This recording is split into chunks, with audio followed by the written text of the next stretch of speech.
વિદ્યાર્થીઓને ટ્રેકિંગની અંદર અમે લાવ્યા છીએ. સરસ મજાના ચેક ડેમમાં વિદ્યાર્થીઓને દેખાડવા માટે લાવ્યા છીએ. આપ પણ બધા જુઓ.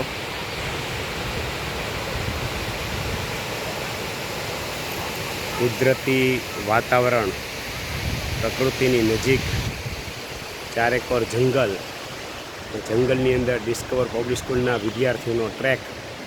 વિદ્યાર્થીઓ અને શિક્ષકો બધા ટ્રેક કરતા રહેલા જોવા મળે છે. એકદમ પતલી કલીની કેડી છે અને કેડીમાંથી સાહસપૂર્ણ રીતે, સાવચેતીપૂર્વક અને ઉત્સાહ સાથે વિદ્યાર્થીઓ જતા રહેલા છે. સરસ મજાના પ્રકૃતિના કોણે અમે આવી ગયા છીએ અને વિદ્યાર્થીઓનો પ્રવાસ ખરા અર્થની અંદર સક્સેસ થયો હોય એવી રીતનું લાગે છે. ખૂબ જ સરસ મજાનું વાતાવરણ કે જે વિદ્યાર્થીઓ માટે અવિસ્મરણીય બની જશે, લાંબા ગાળાની યાદો થઈ જશે. ચેક ડેમની અંદર પાણી ધોધમાર ચાલતું રહેલું છે, એનો અદ્ભુત નજારો જંગલની મધ્યની અંદર આપ સૌ જોઈ રહ્યા છો.